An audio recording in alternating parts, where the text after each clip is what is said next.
So, you've got your pitch deck and your data room, and now it's time to actually start talking to investors. You may be worried that you're not fully ready, but trust me, the more you do it, the better you'll become. This is part 3 of our Ultimate Pitch Guide series. Let's talk about how to engage investors and run an effective fundraise. And if you want more practical fundraising content, be sure to subscribe. The first step is considering which investors you'll target. You want investors focused on companies like yours. What stage? What industry? Are you targeting institutional VCs, family offices, or a mix? Getting strategic about your target list keeps you organized and helps build momentum as you progress. Angel investors and venture scouts can be a secret weapon. They write smaller checks but have strong ties to larger funds and can help get you in the door. Now that you know the types of investors you're targeting, you can build your investor pipeline. Use LinkedIn and X to discover investors and identify potential warm introductions. Industry data providers like Crunchbase help you filter for companies in your space that were recently funded and by who. Online databases like Mercury's investor database let you search by check size, geography, whether the investor leads rounds, and more. As you search, note any competing companies in their portfolio. Not always a deal breaker, but useful to know. Once you have a list, you can try and secure an introductory call. There are 2 approaches: warm referrals or cold outreach.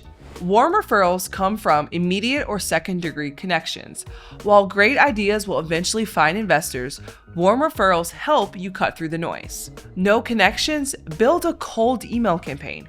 Keep it hyper-personalized, 3 to 5 sentences maximum. Be concise. Highlight your single most compelling statistic and value proposition, and include a clear call to action. Pro tip, start an investor newsletter before you fundraise.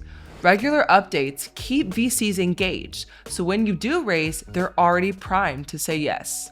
Now let's talk about investor meetings. If the investor has reviewed your deck beforehand, don't just read it verbatim. Add context and color. If they haven't seen your deck, offer them the choice of walking through it or keeping the conversation free form. Some investors prefer a meet and greet, while others may want the full presentation immediately. Refine your personal story. At early stages, investors are betting on you and your team as much as the idea. Elaborate on why you feel the pain point deeply, why the work is meaningful, and why your experience makes you the ideal founder to solve this problem. Try to make your story relatable. It helps the audience understand what it feels like to have the problem and why a solution is needed. After each call, gather feedback and iterate. Approach fundraising like a scientific process. Test hypotheses, adjust your framing, update your deck, and keep your materials current. Moving on to after your pitch, be sure to follow up to understand if the investor wants to move forward. For some funds, that means meeting other partners. For others, it means starting due diligence, where they'll review your data room and ask outstanding questions. Staying persistent with follow-up emails helps maintain momentum. Offer your data room if they're interested. Create a sense of urgency without conveying desperation, and include updates on your round progress. If an investor passes, be gracious. Add them to your investor update list.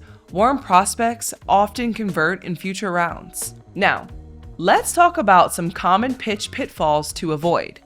Don't embellish past performance or overpromise future growth. Being optimistic is different from being disingenuous. Don't ignore the competitive landscape. Investors expect competition and want to understand how you'll address it. Don't provide overly concrete long-term financial projections. At pre-seed or seed stage, your future includes pivots that will impact projections. Stick to shorter-term projections, around 3 years, that anticipate changing conditions. And here's the biggest difference between a successful and unsuccessful fundraise: the determination to test, learn, and iterate. Don't get down when meetings don't pan out.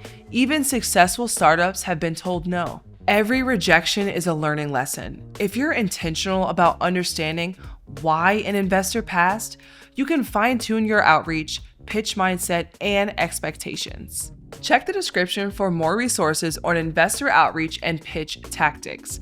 This is just part 3 of our 4-part series. Next up, we'll cover best practices for closing your round. If you found this helpful, make sure to subscribe so you don't miss the next video.